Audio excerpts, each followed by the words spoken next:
How to make mockup in Canva. So first, open up your Canva design, and then next is you can just click on elements here at the left side and then search for mockups.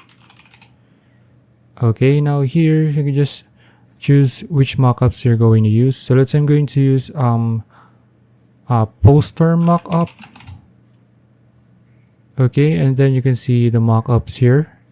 You can just click on see all, and then you can just choose which one you're going to use here. So let's say I'm going to use this one here. Click on it, and then just place this. Let's just place this on our canvas here.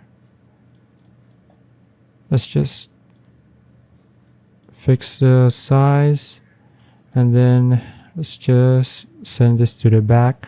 And then if you want to change, okay, wait, let's just lock this so I don't move the mockup, and then let's just move this here. Now here, if you want to change this and place your image, which is this one, to the mockup, you can just let's unlock this first, and then you can just move your image from here to the mockup itself, and then it'll automatically put the image into this frame here.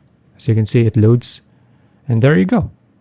Now you have a mockup. Okay, so that's it. If you found this video useful, please like and subscribe for videos like this. See you in the next one.